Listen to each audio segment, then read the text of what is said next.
Hello everyone, welcome to our YouTube channel homework coaching.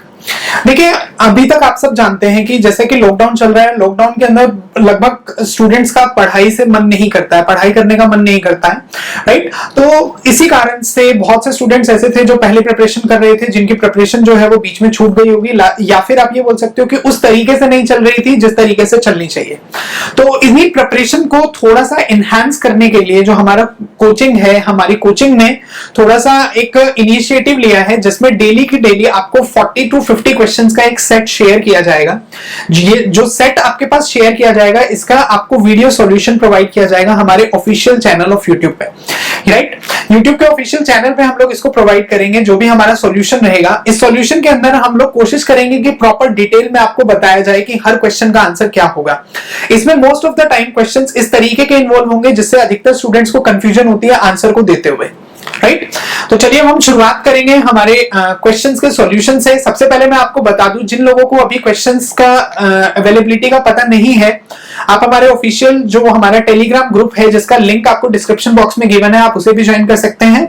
और इसी के साथ में इसी चैनल पे हमने एक वीडियो शेयर किया हुआ है, जिस वीडियो के अंदर हमने जितने भी हमारे क्वेश्चंस हैं, 43 क्वेश्चंस का ये सेट था, एस्टीमेट कोस्टिंग का फर्स्ट सेट, राइट। उस सेट को हमने कंसीडर किया हुआ है, उसको अपलोड किया हुआ है। तो आप सबसे पहले उससे गो थ्रू हुई उस वीडियो से, ताकि आपको आइडिया हो कि क्वेश्चंस क्या हैं और कोशिश कीजिए उनको सॉल्व करने की, और उसके बाद में आप यहां से क्रॉस चेक कर सकते हैं। तो चलिए हम स्टार्ट करेंगे हमारे फर्स्ट क्वेश्चन से।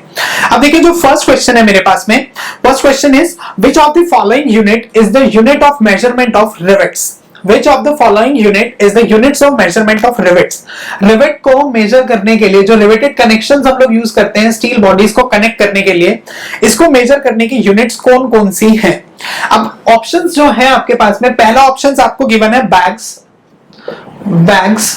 सेकेंड ऑप्शन आपको गिवन है cubic metre, third option is numbers and fourth option is quintal. अब देखिए, रिवेट जो है, रिवेटेड कहीं ना कहीं स्टील को इंडिकेट करता है। बेटा, जब मैंने आपको पढ़ाया था तो हमने पढ़ा था यूनिट्स ऑफ मेजरमेंट में, खासतौर पे यूनिट ऑफ मेजरमेंट में हमने जब स्टील के बारे में डिस्कशन किया था तो मैंने बताया था कि स्टील की मेजरमेंट हमेशा वेट की टर्म्स में होती है।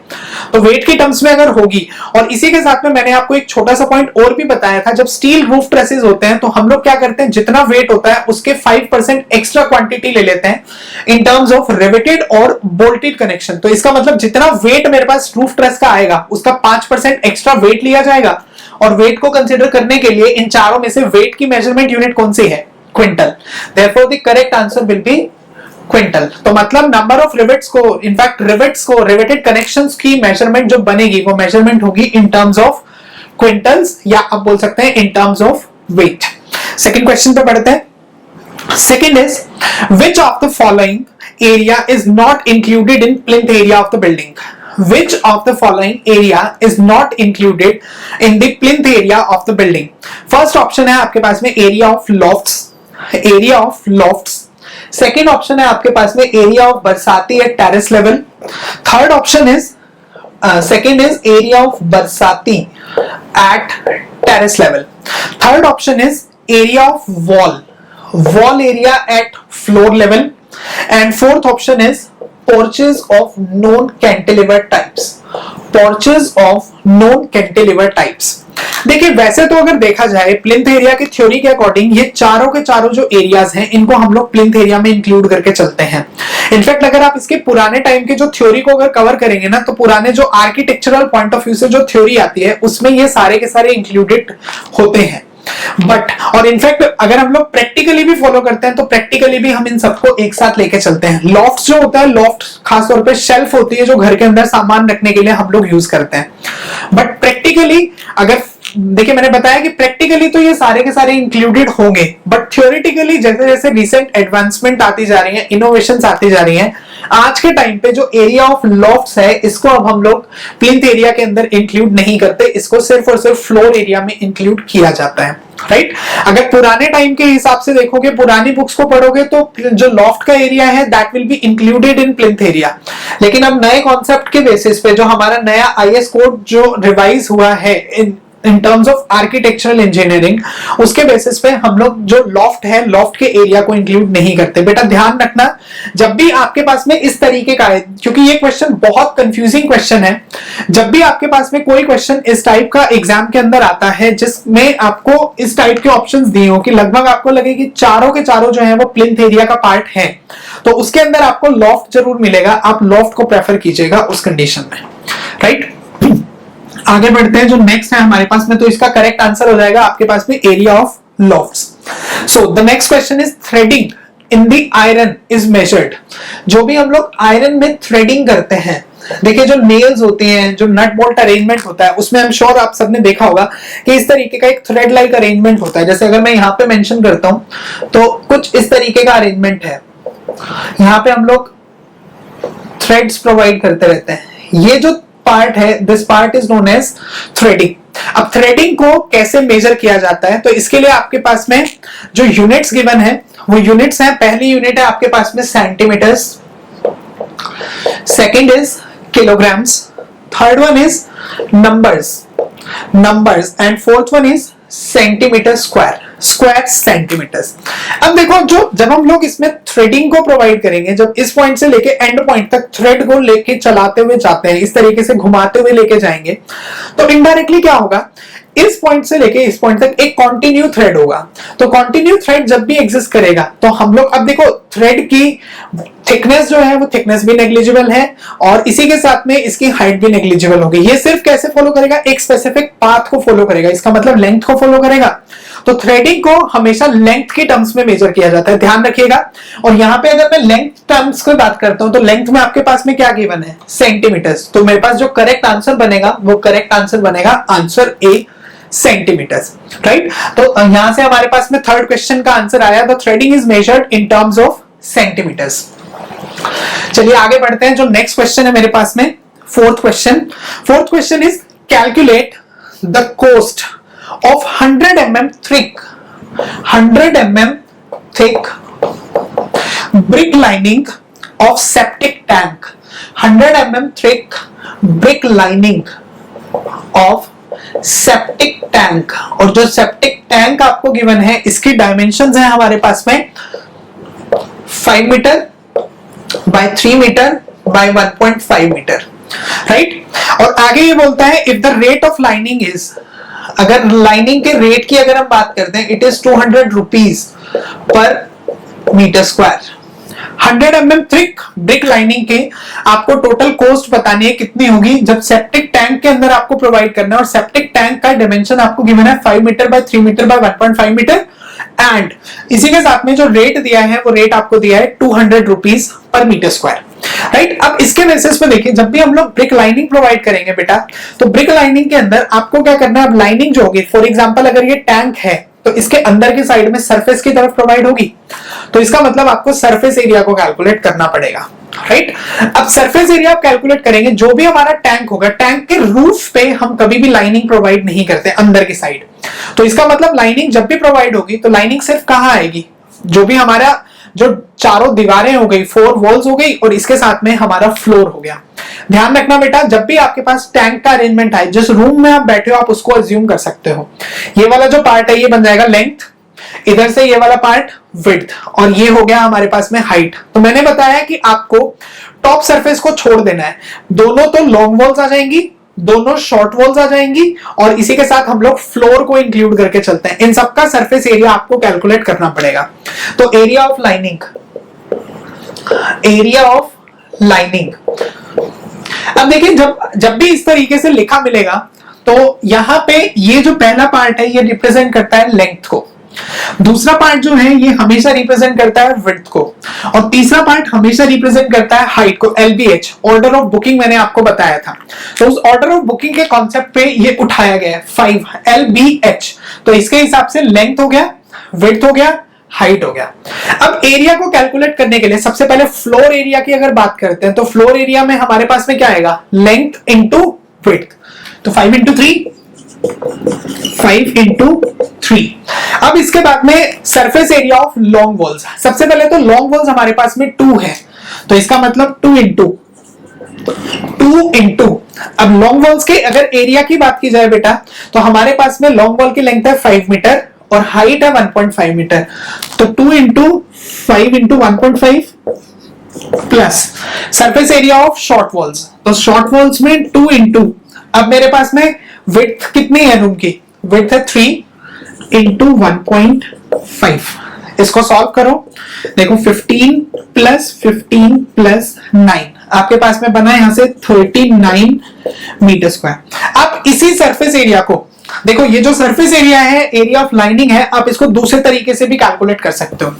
दूसरे तरीके से कैसे ले सकते हो, अगर कंफ्यूजन होती है तो आप एक फॉर्मूला याद रख लीजिए, वो फॉर्मूला है L into B plus twice of L plus B into H, L into B 5 into 3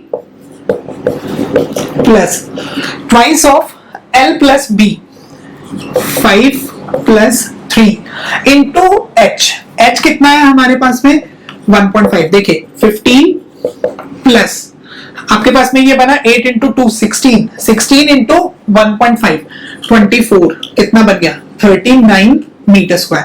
तो सेम एरिया आ गया अब मेरे पास में। अब आपको बतानी है कोस्ट, तो कोस्ट ऑफ लाइनिंग के लिए, टोटल कोस्ट के लिए पर मीटर स्क्वायर रेट कितना है 200 रुपए, टोटल एरिया कितना है 39 मीटर स्क्वायर, तो 200 इंटू 39 कितना बना 7800 रुपीज, ये बन गया आपके पास में टोटल कोस्ट 7800 रुपीज की, राइट।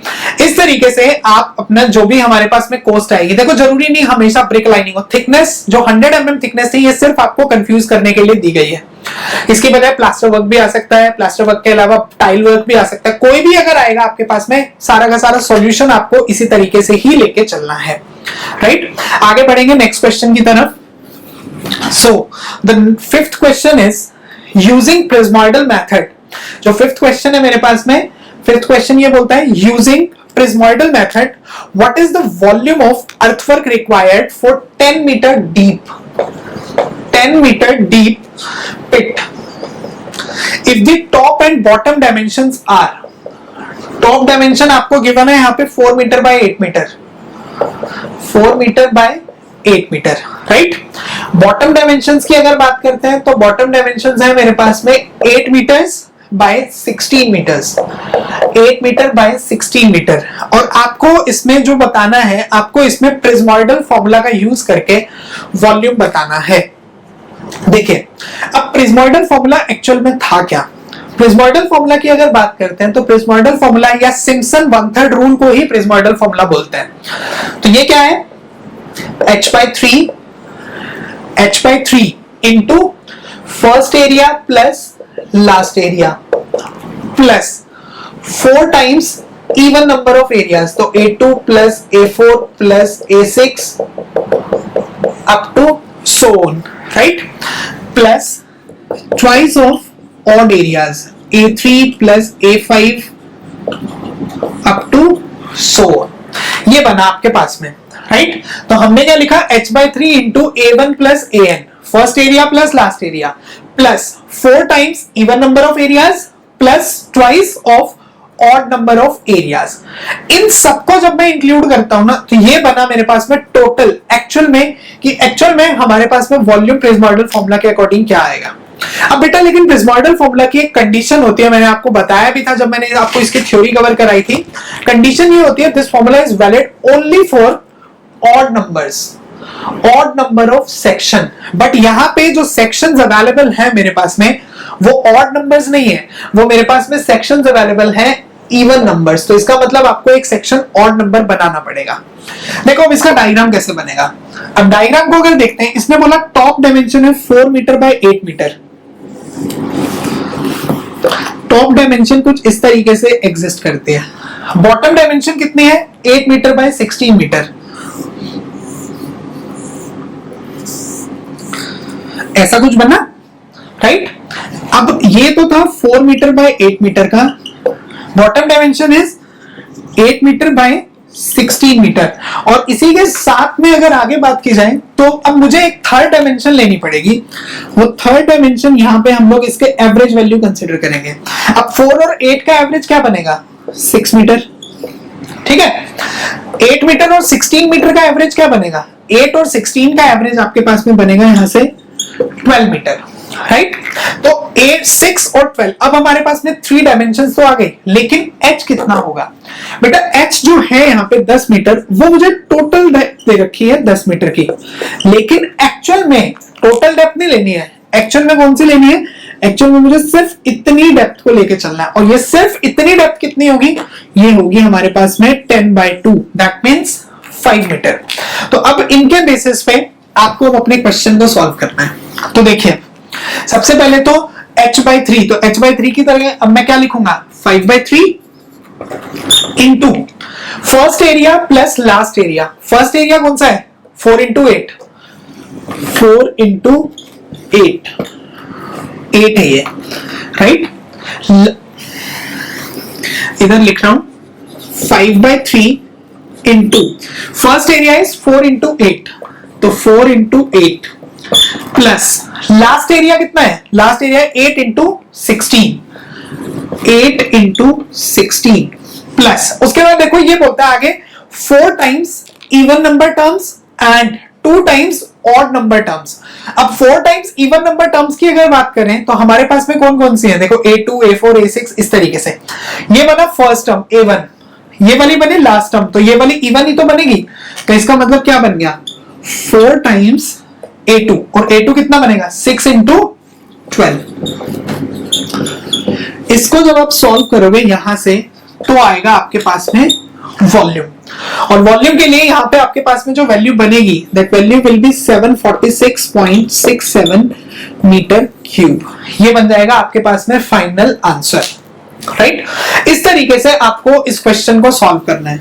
अब इसके लिए एक शॉर्टकट भी मैं आपको बता सकता हूं, अगर ऐसे कंफ्यूजन हो रही है तो एक शॉर्टकट भी है इसी का। ये सिर्फ शॉर्टकट वैलिड कब है? जब भी प्रिज्म मॉडल फॉर्मूला पूछा जाए ना, तो ये शॉर्टकट सिर्फ और सिर्फ वैलिड है जब आपके पास में 2 सेक्शंस गिवन होंगे। तो आप ये वाला फॉर्मूला लगा सकते हो इसमें, v is equal to h/6 a1 plus an 4 times a2, ठीक है? am लिख सकते हो आप इसको, a1 h/6, h अब यहां पे क्या हो जाएगा? 10 मीटर जो दिया है, 10/6 a1 पहले वाला एरिया 4 इंटू 8, ठीक है ना? लास्ट वाला area 8 into 16, 8 into 16, 4 times mid area कितना बना था? अभी डायग्राम से मैंने आपको समझाया था, 6 इंटू 12, तो 6 इंटू 12। इसको सॉल्व करोगे ना तो भी आपके पास में यही आंसर आएगा। तो therefore the correct answer is 746.67 metre cubes. ध्यान रखना, इस पॉइंट को भूलना नहीं है। जब भी 2 क्रॉस सेक्शन होंगे तो ये वाला फॉर्मूला एक लगाया जा सकता है, बट मैं ये बोलूंगा कि आप इसकी बजाय इसको याद रखो, ऊपर वाले को, जो एक्चुअल में प्रिज्म मॉडल फॉर्मूला है, क्योंकि उसमें कभी गलती नहीं होगी। वो आपका कॉन्सेप्ट जो है that will remain same through out, but for odd number of sections only, right? आगे बढ़ते हैं। नेक्स्ट क्वेश्चन, जो 6th क्वेश्चन है मेरे पास में, ये बोलता है deduction of cross walls. Deduction of cross walls for total length of centre line. सबसे पहले तो क्रॉस वॉल का मतलब, ये जो क्वेश्चन है ये है अपने पास में जो हम लोग मेथड्स ऑफ एस्टिमेट पढ़ते हैं, centre line method, long wall short wall method, ये सेंटर लाइन मेथड से उठाया गया है क्वेश्चन। क्रॉस वॉल की शेप होती है बेटा कुछ इस तरीके से, दिस इज क्रॉस वॉल, ठीक है? अब ये बोलता है ये जो क्रॉस वॉल आपको गिवन है, इसका सेंटर लाइन मेथड जब हम लोग यूज करेंगे तो उस सेंटर लाइन मेथड के बेसिस पे आपको लेंथ ऑफ वॉल को बताना है। तो लेंथ ऑफ वॉल को जब हम बताएंगे तो देखो, सेंटर लाइन मेथड में जब मैंने कवर किया तो मैंने क्या किया? ये वाला पूरा एरिया कवर किया इस लेंथ को कैलकुलेट करने के लिए, है ना? उसके बाद में फिर मैंने क्या किया? इसके बाद में जब मैंने दूसरे वाली लेंथ को कैलकुलेट करना स्टार्ट किया तो मैंने ये वाला एरिया, ये वाला पार्ट दोबारा से कंसीडर कर लिया। तो इसका मतलब ये जो सेंटर वाला जो पार्ट है, ये जो सेंटर वाला पार्ट है, ये तो 2 बार कवर हो गया। तो अब ये वैल्यू होगी कितनी? क्योंकि देखो दोनों की थिकनेस अपने पास में सेम है, तो अगर मैं एक बार थिकनेस को सब्ट्रैक्ट कर दूं तो काम चल जाएगा, राइट? तो इसका मतलब हमें क्या करना है? क्रॉस वॉल के लिए हमारे पास में डिडक्शन कितना लगेगा? डिडक्शन लगेगा हमारे पास में full thickness of the wall. तो उसके हिसाब से जो मेरे पास में करेक्ट आंसर बनेगा, ऑप्शंस जो दिए हैं उनमें ऑप्शन सी मेरे पास करेक्ट होगा, राइट। मैंने इस तरीके के आपको बहुत सारे कराए थे थ्योरी के अंदर, जिसमें हमने बहुत सारी शेप्स के बारे में डिस्कस किया था। पी शेप थी, टी शेप थी, आई शेप थी, क्रॉस वॉल थी, इसके अलावा आगे अगर बात करते हैं तो बी शेप थी हमारे पास में, सी शेप थी, नंबर ऑफ शेप्स थी, राइट। तो उन सभी शेप्स में आपको ये जो हमारा जो कॉन्सेप्ट है उस कॉन्सेप्ट को ध्यान रखना है कि किस तरीके से हम डिडक्शंस को लेके चलते हैं। चलिए आगे बढ़ते हैं नेक्स्ट क्वेश्चन की तरफ। Next is for estimation of painted area of cement asbestos cement sheets the percentage increase in area above painted area is। ये बोलता है कि मेरे पास में corrugated, ये करप्ट नहीं है, corrugated है, राइट। वो मिसप्रिंटिंग है शायद क्वेश्चन में। corrugated asbestos cement sheets के केस में परसेंटेज इंक्रीज इन एरिया कितना होता है पेंटिंग में। अब corrugated शीट होती है ऐसे शेप की, जिसको हम लोग हिंदी में पढ़ते हैं नालीदार चादरें। अब देखो कॉरुगेशंस होंगी, अगर ये जो अंडुलेशंस अगर इसमें एग्जिस्ट करती हैं तो कॉरुगेशंस की वजह से नॉर्मल डायरेक्ट पेंटिंग एरिया तो होना नहीं है, तो पेंटिंग के लिए हमारे पास में एरिया बढ़ेगा ना। तो जब भी हम लोग तीन केसेस कंसीडर करते हैं, अगर मेरे पास में corrugated sheets AC painted sheets दी हैं, मतलब एस्बेस्टोस सीमेंट की शीट्स दी हैं, तो इसमें हम लोग कॉरुगेटेड शीट्स में एरिया बढ़ाते हैं 20%। जिसको नहीं पता, ये 3 पॉइंट मैं बता रहा हूं, ये तीनों पॉइंट याद रख लीजिए। एक पॉइंट आपको हर साल पेपर के अंदर जरूर मिलेगा यहां से।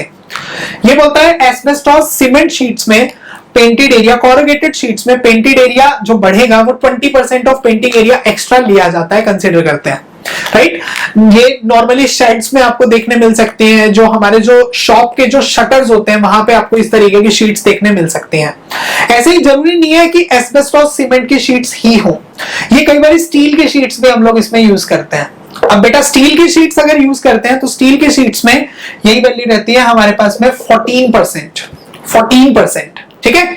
उसके बाद में स्टील शीट्स के बाद में आगे अगर हम बात करते हैं, एक आती है सेमी कॉरुगेटेड। जो ऊपर वाली दोनों है ये कॉरुगेटेड है, सेमी कॉरुगेटेड के लिए मटेरियल कभी भी स्पेसिफाइड नहीं होता।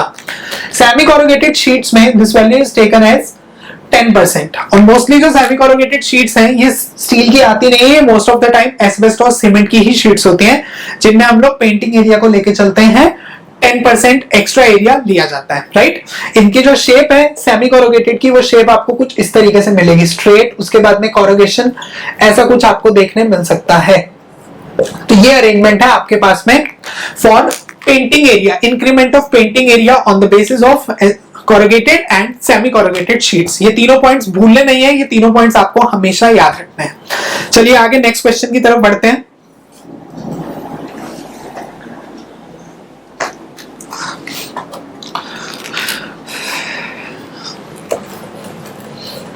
जो नेक्स्ट क्वेश्चन है मेरे पास में, ये बोलता है विच of the following is the purpose of valuation. Valuation के लिए कौन कौन से पर्पस हैं, आपको ऑप्शन दे रखा है। पहला ऑप्शन है approximate estimation of cost, approximate estimation of cost estimation, right. Second option है आपके पास में रेट एनालिसिस। आपको बेसिकली पर्पस ऑफ वैल्यूएशन पूछा गया है, चारों में से कौन सा सही है। सेकेंड है detailed estimation of cost, detailed cost estimation, and the fourth one is taxation, tax evaluation या फिर टैक्सेशन। देखो वैल्यूएशन हम लोगों ने पढ़ा था जब, तो वैल्यूएशन का कॉन्सेप्ट ये बोलता है कि बेसिकली किसी भी एक गिवन बिल्डिंग की, कोई भी स्ट्रक्चर, कोई भी मशीन, कोई भी प्रॉपर्टी में कभी भी लैंड इंक्लूडेड नहीं होगी, इसकी प्रेजेंट कॉस्ट के पता करने के प्रोसेस को हम लोग नाम देते हैं वैल्यूएशन। प्रेजेंट वैल्यू कितनी है, तो इसके लिए हमने नंबर ऑफ पर्पस डिस्कस किए थे। पहला पर्पस था हमारे पास में खरीदने और बेचने के लिए प्रॉपर्टी को, सेल और परचेज। दूसरा जो था पर्पस वो था हमारे पास मॉर्गेज और लीज पर्पस के लिए, जैसे गिरवी रखना है आपको, राइट। तीसरा पर्पस था लोन पर्पस के लिए, मॉर्गेज लोन भी आप एक साथ भी ले सकते हैं। और उसके बाद में नेक्स्ट जो था हमारे पास में, नेक्स्ट था टैक्स इवैल्यूएशन या टैक्सेशन। क्योंकि देखो टैक्स का जो भी है, जो म्युनिसिपल जो टैक्स इंप्लीमेंट करती है, वो रेसिडेंशियल बिल्डिंग्स पे अलग होता है, कमर्शियल बिल्डिंग्स पे अलग होता है, इंडस्ट्रियल बिल्डिंग्स पे अलग होता है। तो उसके बेसिस पे अगर हम लोग फॉलो करते हुए चलते हैं तो यहाँ से जो मैंने अभी वैल्यूएशन के पर्पस बताए उसमें से कौन सा पर्पस सही है? टैक्सेशन। तो मेरे पास यहां से जो करेक्ट आंसर बनेगा क्वेश्चन नंबर 8 का, दैट विल बी टैक्सेशन। आगे बढ़ते हैं, जो हमारा नेक्स्ट क्वेश्चन है, 9th क्वेश्चन। ये 9th क्वेश्चन बोलता है no deduction is made for opening in the estimation of masonry work. Masonry work में ओपनिंग्स के लिए हम लोग डिडक्शंस को कब अप्लाई नहीं करते? पहला ऑप्शन है आपके पास में 1 मीटर स्क्वायर तक के एरिया पे, सेकेंड इज 10 सेंटीमीटर स्क्वायर, पहला भी सेंटीमीटर स्क्वायर है, 1 सेंटीमीटर स्क्वायर तक, 10 सेंटीमीटर स्क्वायर तक, 10 के बाद में नेक्स्ट था हमारे पास में 100 सेंटीमीटर स्क्वायर तक, फोर्थ था 1000 सेंटीमीटर स्क्वायर तक। तो करेक्ट आंसर क्या होगा? वही अपने नोट्स के अंदर ये पॉइंट भी मेंशन है, नोट्स को एक बार पढ़ेंगे तो समझ में आएगा हमें कि जब भी हम लोग किसी भी मेशनरी वॉल, कोई भी दीवार अगर लेके चलते हैं, फॉर एग्जांपल यही वाली पूरी की पूरी वॉल है, ओपनिंग का मतलब door opening, window opening, ventilators जो ऊपर लगाए जाते हैं, इनके कितने एरिया तक आपको कोई भी रिडक्शन नहीं लगानी। वो एरिया है आपके पास में 1000 सेंटीमीटर स्क्वायर, 1000 सेंटीमीटर स्क्वायर तक कोई रिडक्शन नहीं लगेगी। इसके बाद में अगर ओपनिंग एरिया आता है तो हम लोग क्या करते हैं, टोटल एरिया में से उसको सब्ट्रैक्ट करेंगे और उसके बाद में अपने वैल्यूएट करते जाएंगे। तो मेरे पास में करेक्ट आंसर जो आएगा वो करेक्ट आंसर होगा इसके अकॉर्डिंग आंसर डी, राइट। आगे बढ़ते हैं, नेक्स्ट इज, आगे नेक्स्ट न्यूमेरिकल है मेरे पास में। ये बोलता है calculate the quantity of brick work for a room. Calculate the quantity of a brickwork for a room using center line method. Centre line method का यूज करके आपको ब्रिकवर्क की क्वांटिटी कैलकुलेट करनी है। If the interior dimension of the room are, जो हमारे पास में रूम गिवन है, इस रूम की इंटीरियर डायमेंशंस दे रखे हैं आपको 5 मीटर बाय 4 मीटर के,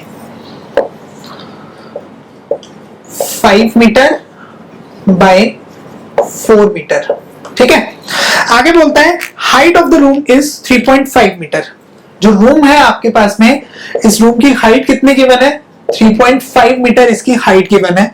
और इसके साथ में एक जो वॉल की थिकनेस है, वॉल थिकनेस,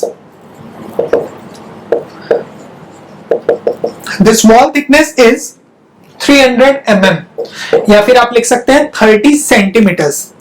और डोर की डायमेंशन दे रखी है, इसका मतलब इसके अंदर एक ओपनिंग है, यहां कहीं पे इसमें एक ओपनिंग प्रोवाइडेड है। ये जो ओपनिंग है बेटा, डोर जो है, इस डोर की ओपनिंग आपको गिवन है, इसका साइज गिवन है 2.1 मीटर बाय 1.2 मीटर। तो इसका मतलब 2.1 मीटर तो डोर की हाइट हो गई, ठीक है, 1.2 मीटर इसकी विड्थ हो गई। आपको बताना है कि इस पूरे इसके अंदर टोटल क्वांटिटी ऑफ ब्रिकवर्क कितना है, कितने मीटर क्यूब ब्रिकवर्क आपका एग्जिस्ट करता है। देखो, इस टाइप के क्वेश्चन को करने के लिए सबसे पहले तो centre to centre length calculate करते हैं। तो सबसे पहले हम लोग लेते हैं centre to centre length of the work. अब सेंटर टू सेंटर लेंथ की बात करें तो वॉल थिकनेस आपको गिवन है 300 mm। तो 300 mm के बेसिस पे अगर मुझे यहां से लेना हो तो मैं ये लिख सकता हूं, देखो 5 क्लियर लेंथ है 5, 0.3/2 इधर से, 0.3/2 इधर से, तो इसका मतलब 5.3 एक साइड से। सिमिलरली लॉन्ग वॉल्स है 2, और ऐसे ही शॉर्ट वॉल की आपको इंटीरियर डायमेंशन दे रखी है 4 मीटर, 0.3 मीटर की वॉल ऊपर है, 0.3 मीटर की वॉल नीचे है। तो 0.3/2 और 0.3/2 के अकॉर्डिंग सेंटर टू सेंटर कितना बनेगा? 4.3। तो 5.3 प्लस 4.3 एक साइड का बना। अब 2 शॉर्ट वॉल है, 2 लॉन्ग वॉल है, ये बन गया आपके पास में।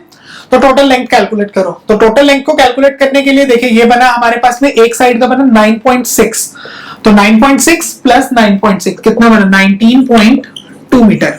This is centre to centre length. अब चाहिए क्वांटिटी। तो क्वांटिटी के लिए length into width into height.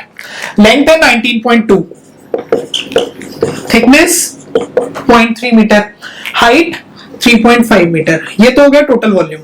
इसमें से अब डिडक्शन के नाम पे एक दरवाजा दिया है, तो जब दरवाजा आएगा किसी भी दीवार में तो हम ब्रिकवर्क तो प्रोवाइड करेंगे नहीं वहां पे, तो डिडक्शन लगेगी। तो इसका मतलब अब आपको क्या करना है, इस डोर का वॉल्यूम सब्ट्रैक्ट करना है। तो डोर के वॉल्यूम के लिए हाइट आपको दे रखी है 2.1 मीटर, ये वाली जो लेंथ है दिस इज 1.2 मीटर। थिकनेस कितनी लेंगे? जितनी दीवार की थिकनेस है, क्योंकि दीवार की थिकनेस में डोर तो आएगा नहीं, तो आपको क्या लेना है 1 यहां से इसे सॉल्व करेंगे तो आपके पास में आंसर बनेगा 19.44 मीटर क्यूब। ये बनेगा आपके पास में quantity, total quantity of brick work, right. आगे नेक्स्ट क्वेश्चन पे बढ़ते हैं। अगला क्वेश्चन कहता है मेरे पास में calculate the quantity of cement required for 1 cubic metre of brick work. 1 cubic metre brick work में 1 क्यूबिक मीटर ब्रिक वर्क में आपको सीमेंट की क्वांटिटी बतानी है, जिसमें सीमेंट मोर्टार है 1:4 का। ठीक है, देखो सबसे पहले तो अगर हम फॉलो करते हैं तो ये बोलता है 1 मीटर क्यूब ब्रिक वर्क।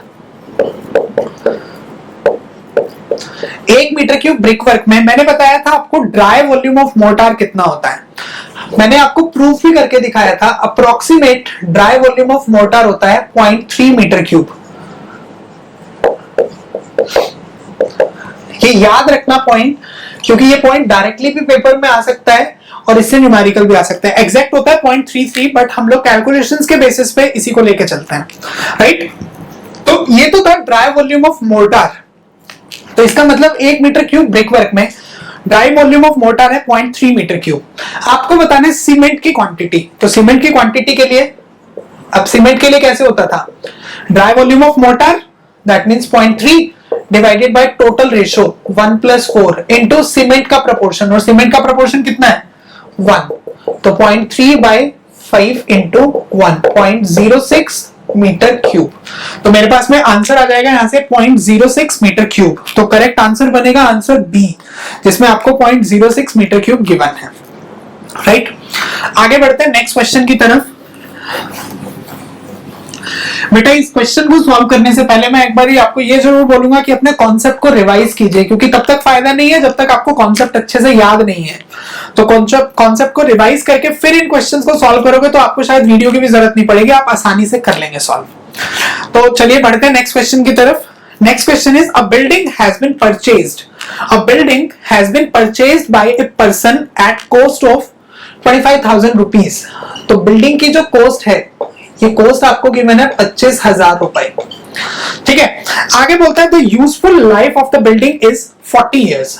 अब बिल्डिंग की लाइफ कितनी गिवन है, life span is 40 years and the scrap value of building is 3,000 rupees. आपको यहीं पे इसी बिल्डिंग की स्क्रैप वैल्यू जो है वो स्क्रैप वैल्यू दे रखी है 3,000 rupees. Calculate annual sinking fund. आपको एनुअल सिंकिंग फंड बताना है if rate of interest is 5% per annum. ये दिया है आपको डेटा। आपको यहां से बताना क्या है, आपको यहां से एनुअल सिंकिंग फंड की वैल्यू बतानी है। बेटा अगर आपको ध्यान हो सिंकिंग फंड की कैलकुलेशंस की जब हमने बात किया था, तो सिंकिंग फंड में मैंने आपको बताया था हम लोग लेते हैं YC। ठीक है, Y इनफैक्ट Y के लिए अपने पास में फॉर्मूला क्या था, इंस्टॉलमेंट ऑफ सिंकिंग फंड के लिए F into I upon 1 plus I raise to power n minus 1। F क्या है, F जो है मेरे पास में F is sinking fund. Sinking fund, अब सिंकिंग फंड कितना होता है, सिंकिंग फंड हमेशा लेते हैं अपना स्क्रैप वैल्यू को सब्ट्रैक्ट करने के बाद में। अब कॉस्ट जो है, कॉस्ट दे रखी है 25,000 रुपए, और इसी के साथ में क्वेश्चन में स्क्रैप वैल्यू कितनी गिवन है, स्क्रैप वैल्यू गिवन है 3,000 रुपीज। तो 25,000 माइनस 3,000 कितना बन गया, 22,000 रुपीज। ये बना अपने पास में सिंकिंग फंड। बस आगे आपको रेट ऑफ इंटरेस्ट गिवन है 5%, और इसी के साथ में लाइफ स्पैन जो है वो लाइफ स्पैन n की वैल्यू 40 साल दी है। फॉर्मूले में वैल्यूज पुट कीजिए, आंसर आ जाएगा। अब कई बार क्वेश्चन ऐसा भी होता है, ध्यान रखिए, जिसके अंदर ये सिंकिंग फंड नहीं दे रखा होता है। जैसे सिंकिंग फंड है जो 3,000 रुपीज का मैंने यहाँ पे मेंशन किया है, वो इनकेस अगर नहीं भी दे रखा है तो हम कितना लेते हैं, जो हमारी बिल्डिंग है उसका 10% हम सिंकिंग फंड लेके चलते हैं। तो बिना सिंकिंग फंड के आप कभी भी इंस्टॉलमेंट कैलकुलेट नहीं करेंगे, आपका आंसर गलत हो जाएगा। पहले पुट करते हैं यहाँ पे F is 22,000 into I 0.05 upon 1 plus 0.05 raise to power n। n कितना, 40 इयर्स माइनस 1। इसको सॉल्व करेंगे तो इसको सॉल्व करने के बाद में मेरे पास में आ जाएगी इंस्टॉलमेंट ऑफ सिंकिंग फंड। यहां से लगभग जो इंस्टॉलमेंट आएगी वो इंस्टॉलमेंट आएगी ऑलमोस्ट 182 रुपीज, 182 रुपए के आसपास यहां से इंस्टॉलमेंट आ जाएगी। राइट, आगे बढ़ेंगे। Next question, question number 14। The question number 14 is calculate quantity of sand required for 8 meter cubes brickwork। 8 metre cubes brickwork में आपको सैंड बताना है जब सीमेंट मोर्टार की जो रेशो है वो 1:3 है। देखो सेम अभी लास्ट टू लास्ट क्वेश्चन जो हमने किया था उसी से रिलेटेड है। मुझे पता है 1 मीटर क्यूब ब्रिकवर्क में 0.3 metre cube dry volume of mortar है, ड्राई वॉल्यूम ऑफ मोर्टार है ना। इसके बाद में आगे क्या बोलता है, हमें लेके चलना है 1:3 का कॉन्सेप्ट और इसी के साथ 8 मीटर क्यूब ब्रिकवर्क। तो 8 मीटर क्यूब में कितना होगा 0.3 इंटू 8, तो 0.3 इंटू 8 का मतलब क्या होगा, यहां से हमारे पास में 2.4 मीटर क्यूब। अब सैंड की क्वांटिटी, तो सैंड के लिए total dry volume divided by total ratio 1+3 into 3, क्योंकि सैंड की रेशो कितनी है, सैंड की तो एक्चुअल में क्वांटिटी या रेशो की अगर बात करें इसका प्रोपोर्शन तो 3 रेशो का है ना, तो इंटू 3। सॉल्व करते हैं 2.5/4 इंटू 3, तो यहां से मेरे पास में वैल्यू बनेगी 1.8 मीटर क्यूब। तो जो करेक्ट आंसर है वो करेक्ट आंसर होगा हमारे पास में 1.8 मीटर क्यूब का। ये बनेगा आपके पास में करेक्ट आंसर। तो ऑप्शन रहेगा आपके पास में ऑप्शन सी करेक्ट। चलिए आगे बढ़ते हैं। Next is question number 15। ये बोलते हैं the expression for total volume of earthwork for A embankment using Simpson 1/3 rule. Using Simpson 1/3 rule, if A1, A2, A3 up to AN are the areas at a section of interval H is। ये बोलता है कि Simpson 1/3 rule को follow करते हुए आपको expression बताना है टोटल वॉल्यूम ऑफ अर्थवर्क का। बहुत सिंपल है, अभी मैंने आपको फॉर्मूला बताया भी था। सिम्पसन 1/3 रूल क्या था, सिम्पसन 1/3 रूल या प्रिज्मोइडल रूल एक ही बात है, V is equal to H/3 first area plus last area 4 times even areas है। इवन एरियाज में A2, A4, A6 up to so on and 2 times odd areas, और odd areas में आपके पास में A3, A5, A7 up to so on। तो यहां से जो मेरे पास क्वेश्चन है, इस क्वेश्चन के अकॉर्डिंग जो करेक्ट आंसर बनेगा वो आंसर बनेगा हमारे पास में आंसर A, जिसमें हम लोग H/3 के बेसिस पे इसको फॉलो करते हुए चलेंगे। आगे नेक्स्ट क्वेश्चन पढ़ते हैं। Next is the objective of creating sinking fund. Objective of creating sinking fund is to accumulate the sufficient money.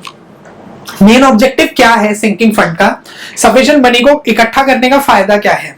First option है meet cost of construction and replacement after its useful life.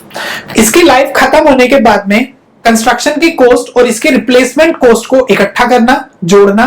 Second option है taxes को पे करना। Third option is recover the cost of construction, cost of construction को recover करना। Fourth option है आपके पास में save money for future, future के लिए मनी को सेव करना। बेटा सिंकिंग फंड की डेफिनेशन ही यही है, एग्जिस्टिंग स्ट्रक्चर के जब डिजाइन लाइफ खत्म हो जाएगी तो उसके बाद में उसके रिकंस्ट्रक्शन के लिए जो हम आज से पैसा जोड़ना स्टार्ट करते हैं उसी को हम सिंकिंग फंड नाम देते हैं। तो जब हम आज से पैसा जोड़ना स्टार्ट करेंगे स्ट्रक्चर को रिप्लेस करने के लिए, तो इसका मतलब क्या होगा, जो एग्जिस्टिंग स्ट्रक्चर है उसके रिकंस्ट्रक्शन के लिए, रिप्लेसमेंट के लिए, रिप्लेसमेंट एंड रिकंस्ट्रक्शन के लिए जो भी पैसा आएगा, जो भी पैसे की रिक्वायरमेंट होगी उसको आज से जोड़ने के प्रोसेस को हम लोग सिंकिंग फंड नाम देते हैं। तो उसके हिसाब से मेरे पास में जो ऑप्शन करेक्ट रहेगा वो रहेगा ऑप्शन ए करेक्ट। ठीक, next question. Next is calculate the preliminary estimate for a building having total carpet area of 500 square metre. ये बोलता है कारपेट एरिया कितना है, 500 स्क्वायर मीटर का कारपेट एरिया है आपके पास में। Extra provision as 10% of carpet area is provided for walls and verandahs. ये बोलता है कि 10% एक्स्ट्रा एरिया हम लोग ऑलरेडी दे चुके हैं वॉल्स और वेरेंडास के लिए। तो आपको प्लिंथ एरिया का जो रेट दिया है, रेट ऑफ प्लिंथ एरिया वो गिवन है 1200 रुपए स्क्वायर मीटर पर स्क्वायर मीटर। तो इसके बेसिस पे आपको अपना आंसर बताना है कि कितना प्रिलिमिनरी एस्टिमेट होगा। इसने बोला बेटा कि 500 मीटर स्क्वायर का कारपेट एरिया है, 10% का एक्स्ट्रा एरिया लिया गया था। तो इसका मतलब टोटल प्लिंथ एरिया की अगर बात करें तो टोटल प्लिंथ एरिया में तो वॉल का एरिया भी तो आता है हमारे पास में, तो टोटल प्लिंथ एरिया आपके पास में कितना आएगा 500 मीटर स्क्वायर। तो ये है प्लस में ये 10% एक्स्ट्रा भी तो लेना है, तो प्लस 10% ऑफ 500, 550 मीटर स्क्वायर। अब रेट दिया है 1200, तो 1200 के हिसाब से टोटल कॉस्ट कितना बनेगा पर मीटर स्क्वायर में, 1 मीटर स्क्वायर में 1200 रुपए लगते हैं अगर, तो 550 मीटर स्क्वायर में कितनी वैल्यू आएगी, तो 1200 इंटू 550। इसको सॉल्व कीजिए, इसके बाद में आपके पास में आंसर आ जाएगा। यहां से ये बनेगा आपके पास में आंसर 6,60,000 रुपीज, 6,60,000 रुपीज। तो यहां से अगर हम ऑप्शंस देखते हैं तो ऑप्शन डी जो रहेगा मेरे पास में that will be correct. Next question is calculate the quantity of earthwork for a canal. Calculate the quantity of earthwork for a canal of 50 metre long. एक कैनाल की आपको लेंथ दे रखी है 50 मीटर की, ठीक है। आगे बोलते हैं the depth of two extremities. Two extremities का मतलब है दोनों ends.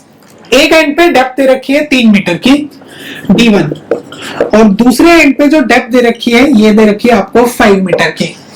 The bottom width and top of the canal are. Bottom width इस तरीके का अरेंजमेंट है हमारे पास में, देखो एक कैनाल बना। अब अगर मैं लेंथ वाइज इसको फॉलो करता हूं तो 50 मीटर तक के एरिया के बाद में आपको दोबारा से इसकी फॉर्मेशन लेनी पड़ेगी, ठीक है। तो इसने बोला कि जो यहां पे D1 है 3 मीटर, आगे D1 है 5 मीटर का। इसकी जो टॉप विड्थ दे रखी है कैनाल की वो दे रखी है आपके पास में 4 मीटर की, और बॉटम विड्थ आपको गिवन है 2 metres. Calculate quantity of earthwork using mid section method. Mid section method का यूज करके आपको अर्थवर्क की क्वांटिटी बतानी है। देखो मिड सेक्शन मेथड क्या बोलता है, मिड सेक्शन मेथड बोलता है कि हम डेप्थ का एवरेज लेंगे। तो डेप्थ का अगर हम एवरेज लेते हैं यहाँ पे तो हमें क्या लेना है, सबसे पहले तो एवरेज डी एवरेज, और डी एवरेज के लिए क्या आता है 3 metre by plus 5 metre by 2। D1 और D2 का एवरेज लेंगे, वैल्यू कितनी बनेगी यहां से 4 मीटर की, ये तो बना डी एवरेज। अब एरिया चाहिए, एरिया को लेंथ से मल्टीप्लाई कर देंगे। अब एरिया के लिए ट्रैपेजॉइड फॉर्मूला, जो मतलब ट्रैपेजॉइड सेक्शन का बेसिक जो फॉर्मूला होता है, इस तरीके का सेक्शन जो होता है अपने पास में, इसके दो फॉर्मूला होते हैं। पहला फॉर्मूला तो है BD प्लस SD स्क्वायर।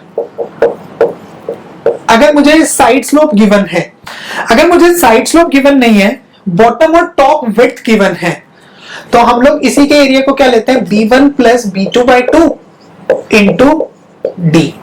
अब इस क्वेश्चन में मुझे क्या दे रखा है, मुझे यहाँ पे बॉटम और टॉप विड्थ गिवन है, साइड स्लोप्स गिवन नहीं है। तो इसका मतलब बॉटम विड्थ और टॉप विड्थ का एवरेज लेके उसको D से मल्टीप्लाई करके एरिया आएगा। तो एक विड्थ दे रखी है 2 मीटर की और दूसरी विड्थ दे रखी है 4 मीटर की इंटू 4। तो अब यहां से आपके पास में आ जाएगा 12 मीटर स्क्वायर। अब आपको 12 मीटर स्क्वायर आंसर है, एरिया नहीं पूछा है, आपसे वॉल्यूम पूछा है। तो वॉल्यूम के लिए लेंथ आपको दे रखी है 50 मीटर को, तो 50 इंटू 12 आपके पास आंसर कितना बना 600 मीटर क्यूब। तो मेरे पास में यहां से जो करेक्ट आंसर आएगा 18th क्वेश्चन का, that answer will be answer C, right. आगे बढ़ेंगे नेक्स्ट क्वेश्चन की तरफ।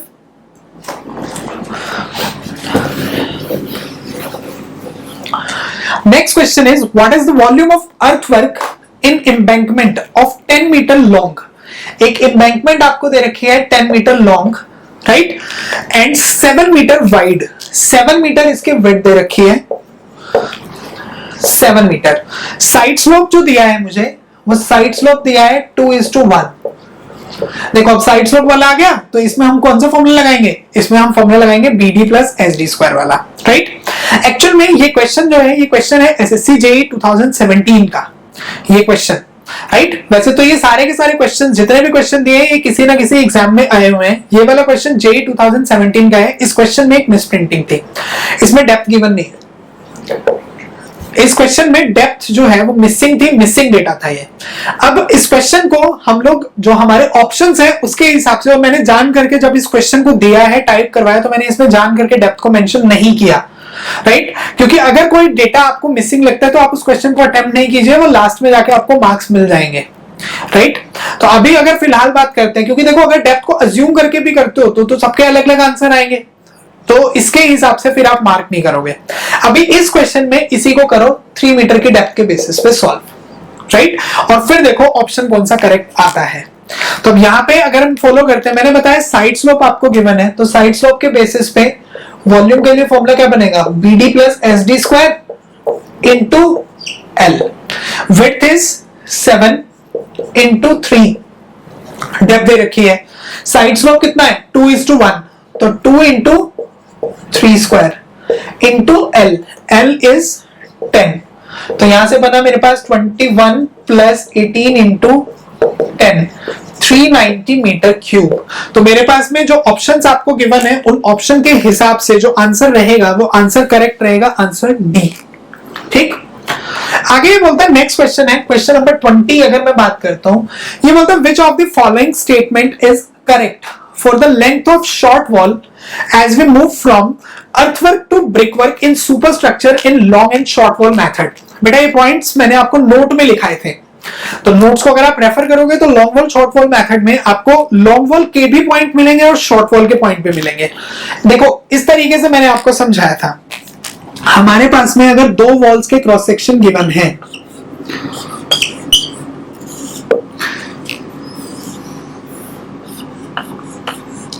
अगर ये जो क्रॉस सेक्शन जो है हमारे पास में, अगर ये वाली अपने पास में लॉन्ग वॉल कंसीडर होती है, तो लॉन्ग वॉल की लेंथ हम कैसे कैलकुलेट करते हैं, and to and.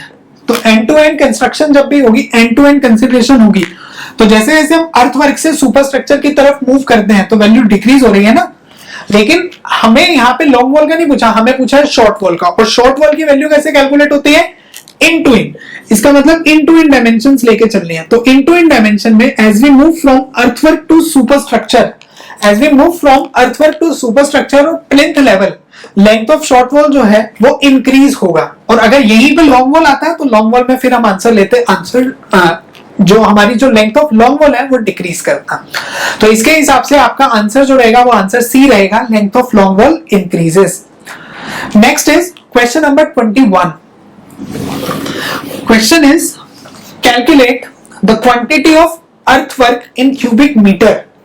Calculate the quantity of earthwork in cubic meter for a canal embankment which is 100 meters long. एक canal embankment है जो कि 100 meters long है, having cross section areas at two sections of, आपके पास में दो sections के एरिया दे रखे हैं। पहले का एरिया है 20 मीटर स्क्वायर और दूसरे का एरिया है 80 metre square, 80 metre square. Use trapezoidal method. Trapezoidal method आपको यूज करके वॉल्यूम ऑफ अर्थवर्क आपको कैलकुलेट करना है। अब बेटा ट्रेपेजॉइडल मेथड में एरिया के लिए क्या था हमारे पास में, L/2 into A1 plus AN, ऐसे ही तो था, A1 प्लस AN। उसके बाद में आगे अगर बढ़ते हैं तो नेक्स्ट हमारे पास में यहाँ पे इसी कॉन्सेप्ट को अगर हम इसको इस तरीके से देखो, वॉल्यूम में अगर हम बात करते हैं तो हमारे पास में था length into A1 plus AN/2, है ना, plus sum of remaining areas A2 plus A3 plus up to AN-1, right. अब ये जो लेंथ है, लेंथ आपको गिवन है 100, आपको सिर्फ दो क्रॉस सेक्शन गिवन है, पहला क्रॉस सेक्शन है 20 और दूसरा क्वेश्चन है 80। तो एक्चुअल में जो दूसरा है ये तो लास्ट को इंडिकेट कर देगा डायरेक्ट, बाकी कोई है ही नहीं बीच में। तो फर्स्ट 20, लास्ट 80, पुट कर दो 20 प्लस 80/2। तो यहां से जो आंसर बनेगा, ये वॉल्यूम रहेगा आपके पास में 5000 मीटर क्यूब। देखो बेटा बिल्कुल सिंपल क्वेश्चन आते हैं एस्टिमेट के, ज्यादा मुश्किल नहीं आते इसमें। बस अगर आपको कॉन्सेप्ट थोड़ा सा भी ध्यान है, कोई फॉर्मूला अगर याद है, तो उसके हिसाब से आप इसके क्वेश्चंस को आसानी से कर सकते हैं। तो इसके हिसाब से मेरे पास आंसर जो बनेगा, करेक्ट आंसर होगा आंसर बी, जिसमें हम लोग 5000 मीटर क्यूब को मार्क करेंगे। अगला बोलता है थ्योरेटिकल क्वेश्चन है, question number 22, which of the following item is not a lump sum item. Lump sum का मतलब है अप्रोक्सीमेट। कौन सी आइटम ऐसी है जो अप्रोक्सीमेट नहीं है? पहला है आर्किटेक्चरल फीचर्स। अब आर्किटेक्चरल फीचर्स हैं, अंदर जो डिजाइनिंग वगैरह होती है, इसको तो हम लंप सम ही लेके चलते हैं। Second is contingencies and unforeseen items. Contingencies का मतलब मैंने आपको समझाया था कि ऐसा कुछ कंडीशंस, ऐसी कुछ वैल्यूज जिसको हम ऑन द स्पॉट ऑब्जर्व करते हैं, साइट पे देखते हैं। रेट घट गया, बढ़ गया, क्योंकि एस्टिमेट बनाते हुए तो हमने एक ही कांस्टेंट रेट लिया था। कई बारी मैंने एक एग्जांपल भी दिया था कि लेबर को चोट लग जाए, तो वो सब इसके अंदर इंक्लूड होता है। ये भी एक लंप सम है। इलेक्ट्रिसिटी इंस्टॉलेशन, अब इलेक्ट्रिसिटी इंस्टॉलेशन भी कॉन्टिन्यूसली वेरी करेगा रेट्स के बेसिस पे। Next is plastering of wall. This is not a lump sum quantity. Plastering of wall के अंदर हम लोग हर मार्जिन को लेके चलते हैं, हर मार्जिन के साथ में हम लोग प्रॉपर इसमें डिडक्शंस भी अप्लाई करते हैं। मैंने आपको ये बताया भी था थ्योरी के अंदर कि प्रॉपर आपको डिडक्शंस की एक टेबल भी बनवाई थी, जिस टेबल को हमें फॉलो करके चलना होता है। तो आंसर रहेगा मेरे पास में आंसर डी। अगला क्वेश्चन पे बढ़ते हैं। नेक्स्ट क्वेश्चन है मेरे पास में, calculate the years purchase of the property for a property of useful life 30 years. हमें इयर्स परचेज बताना है एक प्रॉपर्टी का जिसकी यूजफुल लाइफ है 30 इयर्स, और रेट ऑफ इंटरेस्ट जो है वो दे रखा है 5% का। Rate of interest is 5%, life is 30 years, और साथ में बोलता है the rate of interest for sinking fund is. Sinking fund के लिए रेट ऑफ इंटरेस्ट है 3%। देखो मैंने बताया था इयर्स परचेज दो फॉर्मूले। पहला फॉर्मूला बताया था 1/i, 1 रेट ऑफ इंटरेस्ट, अगर ईयर्स परचेज का कॉन्सेप्ट नहीं बोला गया। अगर ईयर्स परचेज का कॉन्सेप्ट बोला गया है तो उस केस में लिया था 1/i plus IC, coefficient of sinking fund, sorry YC से लिखा था हमने, YC से लिखते हैं इसे।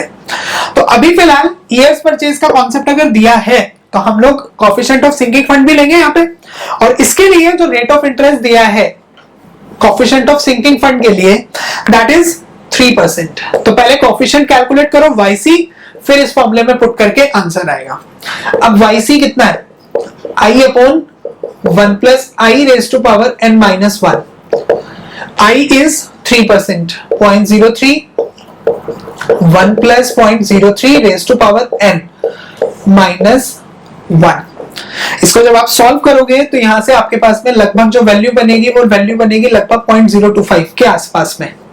ठीक है, तो यहां से जब 0.025 के आसपास में वैल्यू बनेगी, अब आपको कैलकुलेट करना है years purchase 1/i plus YC। अब I 5% है, इसको अगर डेसिमल में लेते हैं तो डेसिमल में अपने पास में कितना बनेगा? 1/0.05 प्लस 0.025, तो लगभग आंसर मेरे पास यहां से बनेगा 12.5 रुपए के आसपास में। तो ईयर्स परचेज रहेगा मेरे पास में। आंसर करेक्ट जो होगा वो होगा ऑप्शन ए, जिसका आंसर होगा 12.5 rupees. Next is question number 24, for the estimation of masonry work, for the estimation of masonry work and excavation work, the accuracy requirements in the measurement of length as compare to thickness और width is this. ये इस point को थोड़ा सा ध्यान से समझने की कोशिश करो। ठीक है, ये क्वेश्चन जो है थोड़ा सा अलग तरीके का। ये बोलता है कि जब हम एस्टिमेशन को करते हैं, किसी भी टाइप के काम को करते हैं, तो एक्यूरेसी की रिक्वायरमेंट लेंथ में विड्थ के कंपैरिजन में ज्यादा होगी। मतलब पहला ऑप्शन है लेस होगी, कम होगी, दूसरा ऑप्शन है ज्यादा होगी, तीसरा होगा इक्वल होगा, और फोर्थ होगा इंडिपेंडेंट। बेटा डायमेंशन जितनी बड़ी मेजरमेंट की होगी ना, उसमें एक्यूरेसी की रिक्वायरमेंट उतनी कम होगी। अब देखो थिकनेस है 30 सेंटीमीटर, अगर मैं 2-3 सेंटीमीटर कम या ज्यादा कर दूं, राइट, तो काफी ज्यादा मतलब बेसिकली 2-3 सेंटीमीटर के अगर वेरिएशन हो गई तो उसके अकॉर्डिंगली हमारे पास काफी ज्यादा फर्क पड़ेगा। अब लेंथ है आपके पास में 10 मीटर की, उसमें अगर हम लोग कुछ सेंटीमीटर का हेरफेर कर भी देते हैं, ऊपर नीचे कर दें, तो बहुत ज्यादा फर्क पड़ेगा? नहीं आएगा, वो तो इग्नोर ही किया जाएगा। तो उसके बेसिस पे हमेशा लेंथ की एक्यूरेसी की रिक्वायरमेंट कम होती है एज कंपेयर टू विड्थ और थिकनेस। विड्थ थिकनेस में एक्यूरेसी ज्यादा चाहिए, लेंथ में कम चाहिए। अगला बोलता है द थिकनेस ऑफ स्लैब और beams must be measured nearest to. Slab और बीम की जो थिकनेस है उसको हमें नियरेस्ट कितना मेजर करना है।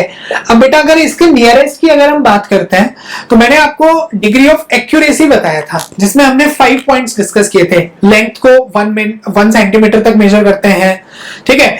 उसके बाद एरिया के लिए मतलब मीटर में बात करें 0.01 मीटर लेंथ था, 0.01 मीटर स्क्वायर एरिया था, 0.01 मीटर क्यूब वॉल्यूम था। और ऐसे ही मैंने आपको बताया था जितना भी आरसीसी वर्क होता है वो होता है हाफ सेंटीमीटर तक की नियरेस्ट मेजरमेंट। हाफ सेंटीमीटर का मतलब है 0.5 सेंटीमीटर, और 0.5 सेंटीमीटर को अगर मीटर में कन्वर्ट करते हो तो ये बनेगा 0.005 मीटर, या एमएम में किया तो 5 mm। यूनिट का ध्यान रख लेना, थोड़ा बहुत जान करके वो आपसे वेरिएशन में आपसे पूछ सकता है। तो यहाँ पे इसी कारण से कंफ्यूज करने के लिए आपको मीटर्स में वैल्यू दी है, तो मेरे पास में करेक्ट आंसर जो रहेगा वो आंसर रहेगा B, 0.005 metre. Next is, which of the following is the correct statement for length of long wall as we move from earthwork to brickwork in superstructure or in long wall and short wall method? देखो बेटा, same question अभी मैंने थोड़ी देर पहले आपको question number 20 discuss किया था जिसमें मैंने आपको बताया था शॉर्ट वॉल पे क्या फर्क पड़ता है, डायग्राम से समझाया था। तो सेम ऐसे ही अब इसका आंसर क्या होगा, ये आंसर अब आप खुद बताइए, सोचिए इसका आंसर क्या होगा। जब हम लोग जो भी हमारा अर्थवर्क है, अर्थवर्क से ऊपर की तरफ जाएंगे तो लॉन्ग वॉल के अंदर मैंने आपको समझाया था कि लॉन्ग वॉल में हम आउट टू आउट डायमेंशन लेते हैं, तो आउट टू आउट डायमेंशन घटती है ना उस डायग्राम के बेसिस पे। तो मेरे पास में आंसर जो रहेगा वो आंसर ए रहेगा, इट्स वैल्यू डिक्रीजेस। अगला question, question number 27, which of the following person functions as an arbitrator in the public works department? arbitrator का मतलब होता है मतभेद सुलझाने वाला, ठीक है। 4 आपको दिए हैं, first is chief engineer, second is junior engineer, third is superintending engineer and fourth one is supervisor. देखिए चीफ इंजीनियर का काम अगर मैं बात करूं तो चीफ इंजीनियर का काम बेसिकली होता है जो एडमिनिस्ट्रेटिव इश्यूज से डील करना, तो उसका आर्बिट्रेटरी से तो कोई मतलब है ही नहीं, आईएएस से डील करता है बहुत हाई लेवल के। उसके बाद में next is junior engineer. Junior engineer का काम साइट तक लिमिटेड है, राइट। जेई आप लोग बनने वाले हैं वो साइट तक ही लिमिटेड रहने वाले हैं, जिसमें आपसे बेसिकली लेबर्स की अटेंडेंस और इन सबसे जो मेजरमेंट बुक्स की एंट्रीज हैं ये सब आपको करना है।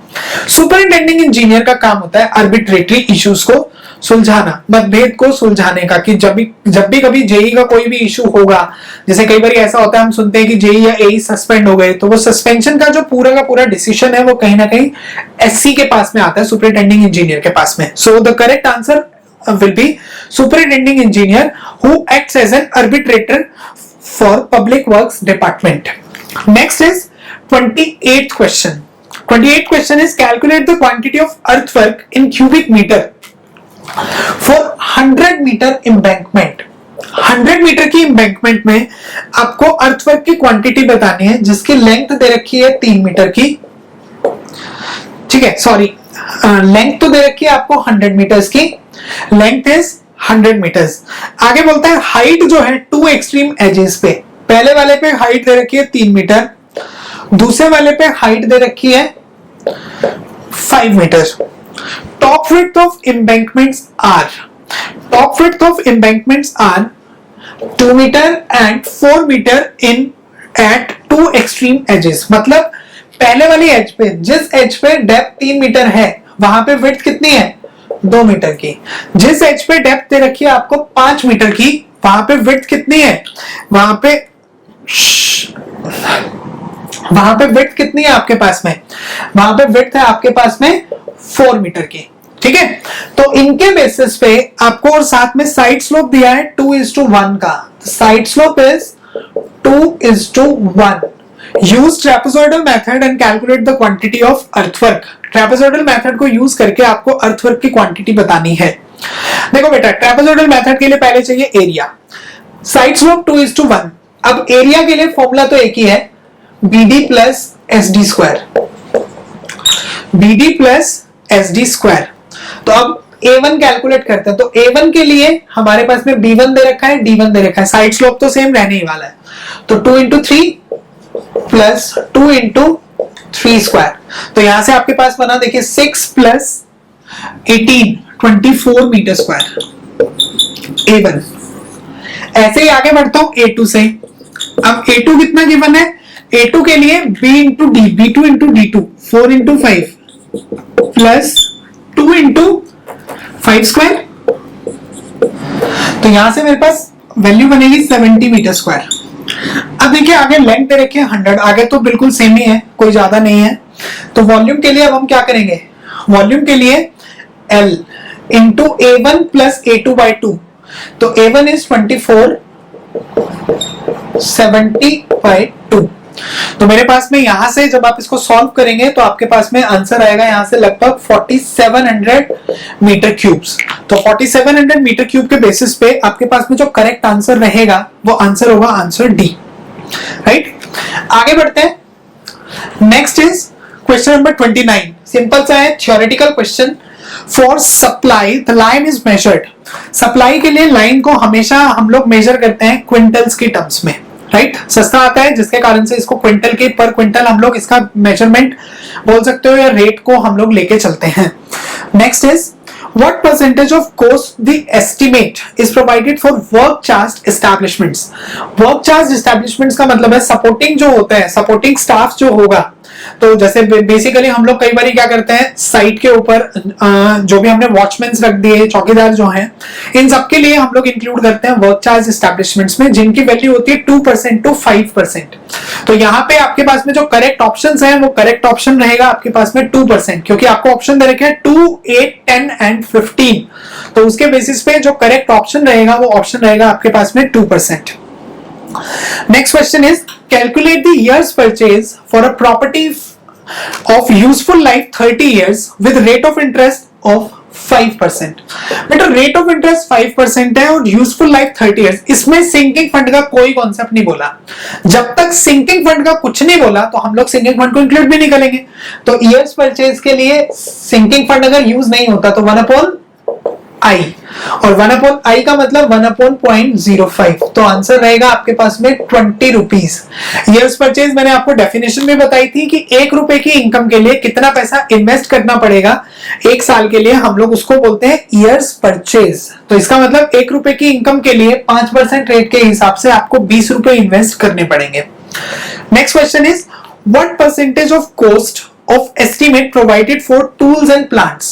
टूल्स एंड प्लांट्स के लिए हम लोग जो एस्टीमेट कॉस्ट प्रोवाइड करते हैं वो 1.5% से 2% के बीच में किया जाता है, बिटवीन 1.5% टू 2%। अब यहाँ पे जो ऑप्शंस है वो परसेंटेज में नहीं है, वो आपको फ्रैक्शंस में दिया हुआ है। पहला ऑप्शन है 0.02, फिर दिया है 0.05, फिर दिया है 0.1 और फिर दिया है 0.15। तो बेटा यहां से करेक्ट ऑप्शन अगर परसेंटेज की बात करें तो सबको 100 से मल्टीप्लाई करके देखो परसेंटेज कितना आएगा। तो ये 2% बनेगा, ये 15% बनेगा, 1.5 नहीं बनेगा, कंफ्यूज नहीं होना है। तो यहां से करेक्ट ऑप्शन जो रहेगा आपके पास में दैट ऑप्शन विल बी 2% और option A 0.02। Question number 33। Which of the following area is included in plinth area of the building?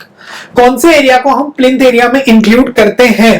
पहला है area of lofts, second is area of barsati at terrace level, third is cornice, fourth is tower projecting above the terrace level. Terrace level से ऊपर tower जो project होता है ये D option है। बेटा वैसे तो मैंने आपको बताया था थ्योरेटिकल एस्पेक्ट से एरिया ऑफ लॉफ्ट जो है उसको हम लोग प्लिंथ एरिया में नहीं लेते, लेकिन प्रैक्टिकली उसकी कैलकुलेशंस में लिया जाता है, जो हम लोग साइड पे फॉलो करते हुए चलते हैं। तो अभी यहां से आपके पास में जो करेक्ट ऑप्शन बनेगा जिसको हम लोग इंक्लूड करते हैं, राइट, वो है area of barsati at terrace level. जो टेरेस लेवल पे एक रूम है, ये तो हर कंडीशन में आएगा ही आएगा, राइट। अगर मान लो ये ना होता area of barsati at terrace level, कुछ और होता जिसको हम प्लिंथ एरिया में नहीं लेते, तो फिर हम लोग लॉफ्ट्स को मार्क करके चलते हैं। ये ध्यान रखना, इसमें बहुत से स्टूडेंट्स को कंफ्यूजन हो जाती है कि क्या इसका आंसर क्या रहेगा। 34th क्वेश्चन जो है मेरे पास में ये बोलता है which of the following method is used for estimation of depreciation of a building। एक बिल्डिंग को डेप्रिसिएशन के लिए एस्टिमेट करने के लिए हम कौन कौन से मेथड्स को फॉलो करते हैं।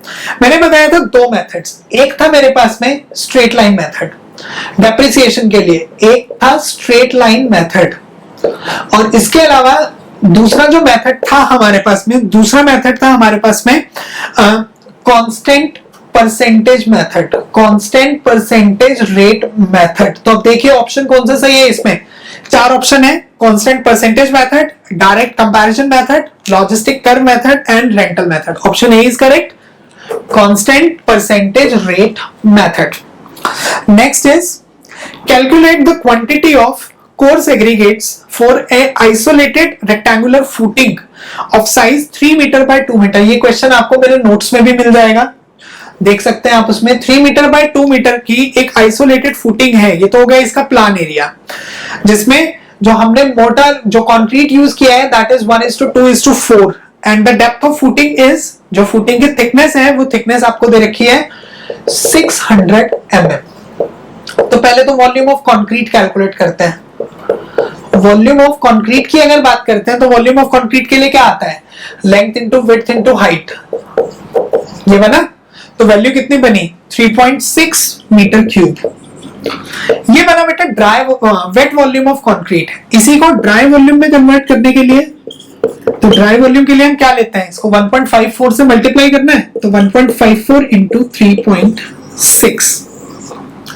आगे तो सेम है, आपसे पूछा है कोर्स एग्रीगेट की क्वांटिटी, तो कोर्स एग्रीगेट के लिए dry volume is 1.54 into 3.6 divided by total ratio. Total ratio 1+2+4 into जो कोर्स एग्रीगेट है इसकी रेशो कितनी है 4। इसको सॉल्व करो यहां से कैलकुलेटर की हेल्प से, आपके पास में करेक्ट आंसर आ जाएगा। करेक्ट आंसर जो है यहाँ पे वो है आपके पास में 2.05 मीटर क्यूब्स।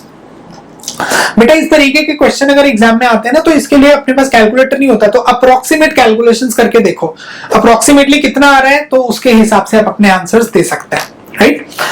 36th क्वेश्चन जो है ये बोलता है, सिंपल सा क्वेश्चन है, the number of bricks delivered by an unskilled labour to a 10 metre distance in working day is approximately. 10 metre तक के डिस्टेंस पे एक अनस्किल्ड लेबर कितनी ब्रिक्स डिलीवर कर सकता है।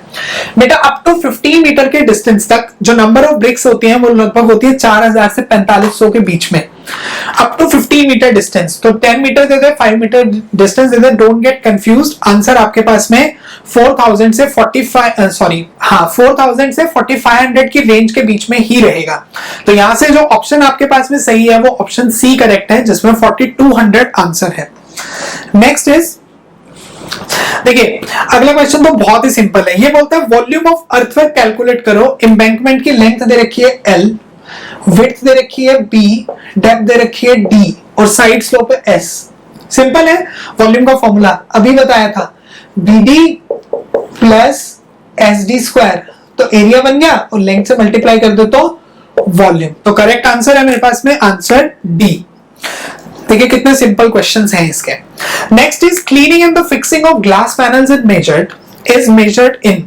मैंने बताया था आपको थ्योरी के अंदर, जब कवर हमने किया था तो मैंने आपको समझाया था कि ग्लास वर्क के लिए मेजरमेंट जो होता है वो एरिया के टर्म्स में होता है, और ग्लास पैनल्स की फिक्सिंग और क्लीनिंग हमेशा नंबर्स की फॉर्म में होती है। तो यहां से करेक्ट आंसर जो रहेगा वो आंसर रहेगा आपके पास में numbers. That means option C is correct. Next is what is the weight per meter length for 12 mm diameter bar। एक 12 mm बार डायमीटर का वेट कितना होगा। अब बेटा अगर वेट को डिस्कस करते हैं तो वेट के लिए हमने पढ़ा था M/L is equal to 5 square upon 162। ध्यान रखना है लेंथ की वैल्यू हमेशा मीटर में, फाई की वैल्यू डायमीटर ऑफ बार हमेशा mm में, और मास आपको हमेशा किस में मिलेगा किलोग्राम्स में। तो m पर यूनिट लेंथ दिया तो m/1 equal to 5 square 12 square upon 162, तो ये बनेगा 0.8888, तो जिसको हम लोग 0.89 किलोग्राम्स लिख सकते हैं। तो मेरे पास में आंसर रहेगा 0.89 kilograms per metre length of the bar. Next question is for estimation of brick work no deduction is made for the end of the rafter up to area. ये बोलता है कि ब्रिक वर्क को estimate करते हुए जो हम लोग rafters, purlins, beam sections consider करते हैं उसके लिए कोई डिडक्शन नहीं आएगी। स्क्वायर इंच में बताना है। ऑप्शन दे रखा है, पहला 50 स्क्वायर इंच, दूसरा 72 square inch, third is 108 square inch and fourth one is 44 square inch. देखो अब अधिकतर स्टूडेंट इसका आंसर ए मार्क करेंगे और बोलेंगे कि सही कर दिया क्वेश्चन, बहुत आसान क्वेश्चन था, गलत किया। यहाँ पे आपको स्क्वायर मीटर में नहीं बोला है, स्क्वायर सेंटीमीटर में नहीं बोला है, यहाँ पे आपको बोला है स्क्वायर इंचेस में। तो स्क्वायर इंचेस में ये आंसर कभी भी नहीं होगा। देखिए वापस से अपनी थ्योरी को पढ़ते हैं एक बार। मैंने बताया था जो भी हमारे एंड सेक्शंस होते हैं, पर्लिन सेक्शंस, बीम सेक्शंस के केस में हम लोग 500 सेंटीमीटर स्क्वायर तक डिडक्शन नहीं लेते, no deductions up to 500 centimetre square. अब इस 500 सेंटीमीटर स्क्वायर को आपको इंच स्क्वायर में कन्वर्ट करना है। मैं ये लिख सकता हूं लगभग 2.54 सेंटीमीटर स्क्वायर, सॉरी 2.54 सेंटीमीटर का 1 इंच होता है। आप 2.5 से भी कर सकते हो, थोड़ा आसान हो जाता है उससे करना, ठीक है। कैलकुलेटर नहीं है तो 2.5 से करोगे, आसानी से आंसर आ जाएगा। इसी के साथ में 2.54 सेंटीमीटर का अगर 1 इंच है तो 2.54 स्क्वायर सेंटीमीटर स्क्वायर का 1 इंच स्क्वायर बनेगा। मुझे वैल्यू कितने के लिए चाहिए? मुझे 500 सेंटीमीटर स्क्वायर के लिए चाहिए। तो 500 के लिए कितना आएगा? 1/2.5 स्क्वायर इंटू 500। जब आप इसको सॉल्व करोगे तो यहां से आपके पास में 54 लेके करोगे तो 77.4 के आसपास आंसर आएगा। 2.5 लेके करोगे तो 72 के आसपास आंसर आएगा। तो जो नियरेस्ट आंसर है वो नियरेस्ट आंसर है 72 इंचेस तक का हम लोग डिडक्शन नहीं लेते। Next is 41 is which of the following is the unit of measurement for sills of the window? जो विंडो की जो सिल होती है, जहां पे खिड़की होती है, खिड़की के नीचे का जो पार्ट होता है उसको सिल बोलते हैं। इसको कैसे मेजर करते हैं? इसको हमेशा मेजर किया जाता है एरिया के टर्म्स में। तो आपके पास ऑप्शन है, पहला क्यूबिक मीटर, दूसरा मीटर, तीसरा नंबर और चौथा है स्क्वायर मीटर। तो एरिया वाला कौन सा हो गया? Answer D, square metre. Question second last question जो 42 नंबर क्वेश्चन है मेरे पास में, न्यूमेरिकल है ये बोलता है calculate an approximate estimate of the building with total plinth area of 500 square metre. Total plinth area दिया है 500 मीटर स्क्वायर का। The rate of plinth area is 3000 rupees per metre square and cost of water supply and contingencies are 7% and 5%। ठीक, इसने बोला construction cost का जितना भी है उसमें कॉन्टिजेंसीज 5% और वाटर सप्लाई 7% होगी। तो टोटल कितना बढ़ाना है उसको? टोटल आपको बढ़ाना है 7 + 5 12% आपको बढ़ाना है। तो पहले तो एरिया है 500 मीटर स्क्वायर। रेट की अगर बात करता हूं तो रेट है आपके पास में 3000 metre square, sorry 3000 rupees per metre square, 3000। तो टोटल कॉस्ट के लिए 500 + 3000, ये तो बन गया आपके पास में 15 लाख रुपीज। लेकिन एक्चुअल में ये नहीं है, ये तो सिर्फ और सिर्फ कौन सी है? कंस्ट्रक्शन कॉस्ट है। कंस्ट्रक्शन कॉस्ट जो टोटल कॉस्ट है आपके पास में, उसमें आपको वो परसेंटेज बढ़ाना भी तो है। कितना परसेंट बढ़ेगा? बढ़ेगा अपने पास में 12%। 7% वो वाला 7% था हमारे पास में वाटर सप्लाई का और 5% कॉन्टिजेंसीज का। तो 12% इसी को बढ़ा दो। यहां से आपके पास में टोटल कॉस्ट जो आ गया दैट इज 16,80,000 रुपीज। ये बनेगा आपके पास में आंसर। तो आंसर सी जो रहेगा वो आंसर सी रहेगा करेक्ट। आगे बढ़ते हैं। नेक्स्ट जो है मेरे पास में last question that is what is the density of mild steel in quintals पर क्यूबिक मीटर। क्विंटल्स में डेंसिटी कितनी होगी माइल्ड स्टील की? बेटा अगर क्विंटल्स की बात की जाए तो सबसे पहले तो डेंसिटी ऑफ स्टील होता कितना है? It is 7850 kilograms per metre cube. Quintal पर मीटर क्यूब में बताना, तो इसका मतलब इसी को 1000 से डिवाइड कर दें। आंसर कितना आएगा? 7.85 क्विंटल पर मीटर क्यूब। तो मेरे पास करेक्ट आंसर रहेगा आंसर ए, राइट। तो ये था हमारे पास में एस्टिमेशन कॉस्टिंग का सेट 1, जिसके अंदर हमने नंबर ऑफ क्वेश्चंस को डिस्कस किया। इनके मैंने आपको प्रॉपर सॉल्यूशंस बताए, राइट। अगर आपको ये अच्छा लगा please like the video, comment on the video, share with your friends, ठीक है, ताकि वो भी इस चीज का बेनिफिट उठा सके। और इसी के साथ में कोई सजेशन है तो प्लीज हमें कमेंट करके सजेशंस भी जरूर दीजिए। हम लोग फिर दोबारा से आएंगे इसी जो भी हमारा प्लेटफॉर्म है, इसी प्लेटफॉर्म पे एक दूसरे सेट के साथ, वो भी एस्टिमेशन कॉस्टिंग का ही होगा अभी second set, right. Till then thank you so much. Please like the video, channel को सब्सक्राइब कीजिए अगर आपने अब तक अपने चैनल को सब्सक्राइब नहीं किया है तो। Thank you.